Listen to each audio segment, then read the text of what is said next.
Hey guys, Chandler here, back on my channel, Alternate Journey, and it is literally 3:30 in the morning. I just got home from my second job, which I work as a package handler at FedEx.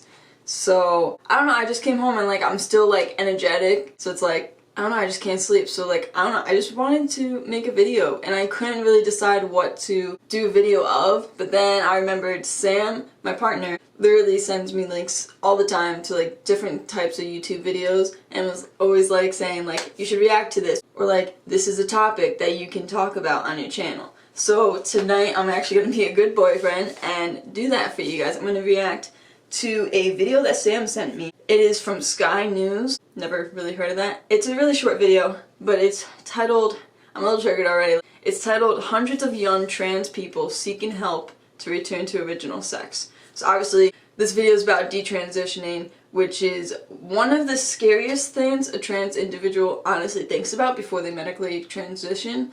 This was actually one of my biggest fears, but now knowing everything that I've gone through so far and looking back at my past life, I am actually trans, and I'm very happy that I'm going through the medical transition, and I promise you, and to myself, that I will not detransition. I'm extremely happy, I couldn't be happier, and I know this is right for me.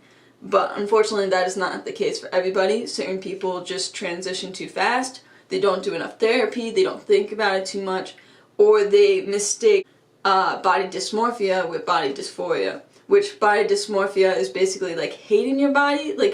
Yes, both of them is hating your body, but body dysmorphia is not liking that you're fat or something like that.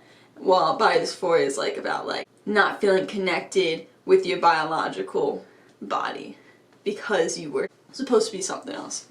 So with that being said, let's just dive right into this video and yeah. Ruby began identifying as male at 13 years old. Now 21, she'd been planning to have surgery to remove her breasts. But in May, she made the decision to come off testosterone and detransition to identify as female, her sex at birth. She doesn't want to be identified, so we've changed her name. I figured it would be better for me to try to deal with my gender dysphoria in a different way, rather than permanently changing my body. How much support did you feel was out there for you when you came to this conclusion? I didn't feel like there was any support out there other than a few friends online. Ruby now feels her eating disorder was more of a factor than she first realised in her gender dysphoria. None of the therapists that I spoke to brought that up. They didn't think that it was linked. Do you? I think so, yes. So personally with me, just sorry barging in, but I did have an eating disorder due to my dysphoria, because it's weird because when I was at that age, I was 15, 16, I didn't realize I was trans because I didn't have the terminology to know what trans really was or anything like that, or the signs of it. But I don't know, I wasn't like all the other girls or anything like that, so I just thought my body dysphoria was because I wasn't thin enough, I wasn't pretty enough, so I became anorexic, not really eating. I never purged, but I just wouldn't really eat because I wanted to be thinner and make me that would make me happy with my body, which it didn't. It made me feel more sick about my body and actually being physically sick because I was anorexic. But yes, eating disorders can come from gender dysphoria. It's just hard to it's your mind trying to process things. And it's yeah. Both kind of based in how I feel about my body, so I've seen similarities between the two. Charlie Evans is forming a charity to support people in Ruby's position. After going public with her detransition story, she discovered an online community of 5,000 in a similar position, 30 people alone in her area of Newcastle. I was approached by a young woman with a beard, and she hugged me and said, I'm a detransitioned woman as well, I've just stopped taking testosterone. And after that I felt like I had to do something. I'm hearing from hundreds of people, and I think some of the common characteristics are they tend to be around their mid-20s, they're mostly female and mostly same-sex attracted, most are lesbians, and often autistic as well. The Tavistock and Portman NHS So in this case, they're all in their mid-20s, so like I said before, like I believe these people just started transitioning a lot sooner. Like Ruby in the beginning, what is said that she started transitioning when she was 13, and she was like, what, 22 now? And she's realizing like, no, I'm not a man, and I was always supposed to be Ruby, or actually they changed her name, so like, but like that's her name in the video, so like I'm always Ruby, and like this was what it was supposed to be. But like I feel sorry for those people, because like a woman with a beard like hugging this person, Charlie I believe the name was, and being like, that sucks, because like I just feel like they just started way too soon. That's the thing. Their gender identity service for children in Leeds and London now has a record number of referrals. The clinics here and in London see 3,000% more patients than they did 10 years ago. Among girls, referrals are up more than 5,000%. There's no question this service is helping children who feel distressed in their own bodies. But the full impact of children making decisions about their gender at such young ages may not truly be clear until much later in their lives. At 21, it's had a positive outcome for Jamie and his mum. After testosterone and surgical treatment, he's far happier than the torment of his teenage years. It was kind of hell, like, it's just not something you'd want to go through if you were trans, like me. It's just, it's awful, like, everything that happens to you within that stage of puberty for a female, for a trans man, it's awful.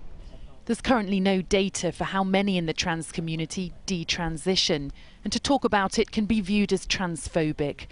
But people like Ruby say more discussion is needed, as well as more options for people with gender dysphoria. Sally Lockwood, Sky News. Okay, it is not, I don't think anyone in the trans community is saying that it's transphobic to talk about detransitioning. If anything, I think it's just maybe the fact of like asking a trans person, like, are you sure you're trans? Are you afraid that you're gonna detransition? I feel like that question in itself is transphobic, because you're giving an idea like, I'm not really trans, you know what I mean? But like, I think a lot of people in the trans community is actually reaching out and talking about people who are detransitioning, because we don't want more people to do that. Just to give knowledge out to people in the trans community, and like people who are questioning about like what gender dysphoria really is, and like the steps to like help yourself with it and everything. And it's like, usually in most cases with people who detransition, they start at a young age, which I just feel bad, because like there's certain things that testosterone will not give back once you stop taking it. But yeah, it's not transphobic. If anything, we're trying to reach out more about talking about these things, so those people won't take the steps into medically transition and just realize that they're what they're calling their gender dysphoria is just body dysmorphia. So basically, my last thoughts on this video is that, one, I don't think it is transphobic to talk about detransitioning. It's only transphobic if you ask a trans individual themselves if they ever think that they're going to detransition, because it's kind of giving the, like, pointing out like, oh, being trans isn't real or anything, you're just going to detransition later on throughout your transition, or you're going to want to stop, you're not going to like the changes. And it's like, personally for me, I know I've only been on T for like 4 months now, but I don't know, being on T has been like the greatest experience of my life. I'm 21 years old. I started testosterone the day after I turned 21, so it's like, I don't know. I feel like I did the right path for myself. I think people just need to talk more about what the difference between body dysmorphia and gender dysphoria, because there's a huge difference, and I feel like a lot of people just mix those two up, thinking that they're the same thing. Just because you hate your body does not mean that you're not in the right body. It just means you need to take steps into helping yourself, into realizing what your discomfort really means. And I feel like I did that with my life. Like I was talking about, like how I had an eating disorder. I thought I was unhappy with my body because I wasn't thin enough, I wasn't pretty enough like the other girls. I really had a stage where like I tried to be like, I tried to make myself really feminine. That was like the most embarrassing stage of my life, and I cringe looking back at those photos, but it's like I took the steps into trying to realize what my discomfort was, and then I did the experimenting of like packing binding and all that other stuff, and I feel like that's what people need to do in order to realize if they're trans or not. So, I don't know, that's my opinion on this video. Yes, people are detransitioning, which sucks in the fact that certain things won't come back to them and everything. But it also sucks for the trans community itself, because we're kind of being looked at as a joke or just as a phase, and which isn't good, because many thousands of people are truly trans. Millions of people, honestly, throughout the world, if you're thinking about it. And I don't want to say that these detransitioners are hurting the community, because they're not trying to. There are people trying to figure out themselves as well. I'm not angry at these people at all. If anything, I just want more information out there for individuals like this. Anyways, that's all I have for you guys today. Thank you for watching. Please like, comment, and subscribe if you're new. And like always, I make a video whenever I can, but you can always expect a monthly update on my transition. So, yeah, I'll see you guys in the next one. Bye.